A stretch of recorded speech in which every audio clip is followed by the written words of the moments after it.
Hello everyone, welcome to the Green Man channel. Hope you're all good and well. So I thought I'd do something a bit different here.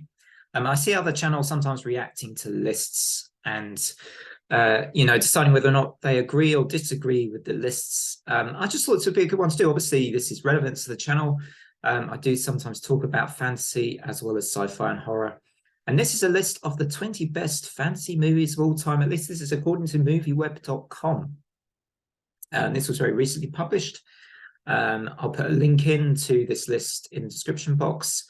And let's see what films are actually on this list. Obviously, pretty obvious. I think at least one of the films is going to be Lord of the Rings, because that's a picture you can actually see on my screen at the moment.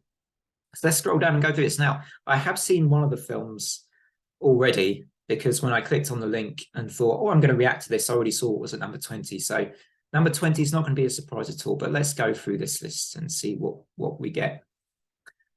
So number 20, we have got Wizard of Oz from 1939. Now, a classic for sure. I mean, it is a fantasy film, isn't it? It's also, to me, it's very much a musical as well. It's kind of a musical fantasy, I guess. But yeah, undoubtedly a complete classic film. And if it were going to be on this list, I probably would have it higher if I was going to have it on a list. A really great film, I suppose, and yeah, one of the oldest classics on this list, I'm going to guess. Number 19, we've got Mary Poppins, 1964. I honestly haven't seen that film in years, not for years and years. I guess it's probably not my kind of a film, really, to be honest. Again, it's a musical, really, isn't it? But yeah, I mean, it's I guess it's another classic. Number 18, The Princess Bride. I've never seen this film. I've heard a lot about it. A lot of people saying it's great. I honestly have never bothered to check it out, to be honest, and maybe I should have done. From 1987, didn't realize it was that old, that film, actually. Should we read a bit about it? While a young boy is sick, his grandfather pulls out a novel and begins to read aloud. The narrative then takes over the screen. The tale is one of long ago, when evil princes, mythical creatures, and damsels in distress were around. Okay, all right, well, still not seen Princess Bride. I hope I've seen some of the films. There's Matilda, 1996, just another film I've not seen for a very, very long time, but a good one for sure. Yeah, okay, cool. The Green Mile from 1999, okay. Some of these don't strike me as fantasy, at least certainly not in the sort of typical Dungeons and Dragons kind of fantasy, you know, swords and shields and horses and, you know, all that kind of thing. This is an interesting list so far. So The Green Mile is, you know, a very moving film and a great film. But yeah, I'm now trying to think of the last time I saw this film and the fantasy aspects in this film. But anyway, let's move on. Number 15, Peter Pan, 2003. I don't even know if I've seen this one, actually, myself. But yeah, I suppose, yeah, fantasy story. Okay, number 14, Return of the King. I probably have this higher up, I think. I did name it, if I remember right, it's one of my favorite films of all time. And it is just, yeah, it's a great film and a really good way to finish off trilogy. I mean, obviously, you know, the director, his name's gone for a second, Peter Jackson, very much followed, I think, the story reasonably closely throughout. So with such a great story, and then, you know, it takes a lot of, I think, a lot of work as well, probably, to get the rest of everything right, as well as the story. But he did a great job. Return of the King, maybe towards the end, I found it a little bit over the top with the kind of the really emotional bit. I mean, I love emotion in films, but even that for me, I found it just went on a little bit longer. It was kind of overly gushy, but people may disagree with that, and that's fine. But yeah, great film, one of my all-time favorites. You know, despite what I just said, it is an absolutely fantastic film. Number 13, Harry Potter and the Goblet of Fire. I've never seen the Harry Potter trilogy. Sorry, Harry Potter trilogy. I've never seen any of the Harry Potter films, I should say. And yeah, this is obviously a film, therefore I can't really judge one way or the other. I'm sure it's very good. I know there are loads of Potter fans out there who are potty about Potter. I've never quite clicked with it, to be truthful, for whatever reason. Charlie and the Chocolate Factory in 2005. I didn't really like this, to be honest. I'm too attached to the original film with Gene Wilder, too attached to that film, which I think is an absolute classic. It's brilliant. I can never get into the Johnny Depp one. I'm sorry to say, 2005 one. I just, yeah, for me, it's the 70s one every time. Every time. Much prefer that one. I did watch this one, but no, for me, it's Gene Wilder. 11, The Chronicles of Narnia, The Lion, the Witch, and the Wardrobe from 2005. I don't know if I've seen this or I've just seen part of it. You know, one of those occasions when you just turn the TV on and you catch part of a film and just like, yeah. But then you've not seen the whole film. Yeah, don't really know it well enough to make a call on that. Bridge to Terabithia. Oh, that sounds interesting. I don't know this one. I've not even heard of it. Not even heard of it. What's this about? When kids are little, it's common for them to have imaginary friends and play pretend. Their imaginations have not yet been limited or stunted by the harsh realities of the world. For Jess and Leslie in Bridge to Terabithia, they're able to create a whole world in the woods near their houses. Squirrels become squirrels that try to bombard them with pine cone grenades. Shadows in the distance transform into terrifying creatures that chase after the children. Terabithia becomes a sanctuary for Jess and Leslie to escape the troubles they have at school and home. In the end, even after a terrible tragedy, Jess shares the kingdom with his little sister, May Bell. Okay, that sounds quite good, actually.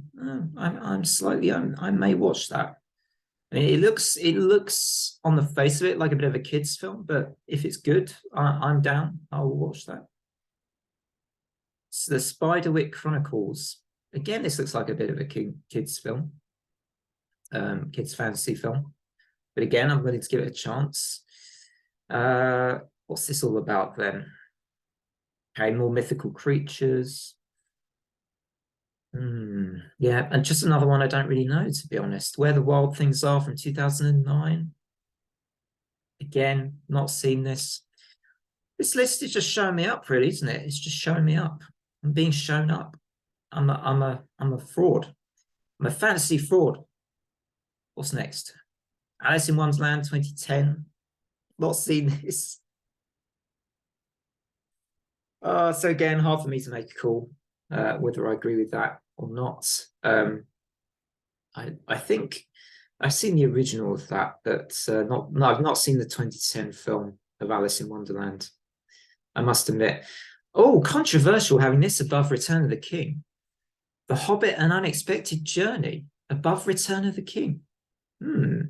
I think this is the best for me of the Hobbit movies. I do really enjoy this film. It is, again, it's a very long film, but you know, the Hobbit trilogy to me was a bit overextended. It didn't need to be quite as long, I thought, or have as much content as it did. But I did enjoy the first film a lot, even though I think Peter Jackson did slightly overstretch the whole thing. The first film was probably my favorite of the three. I did think that was a really good film. Probably wouldn't be number 6 for me on my list. I may have it slightly lower than that, but fair pick, actually. Just certainly not above Return of the King for me on that point. Fantastic Beasts and Where to Find Them.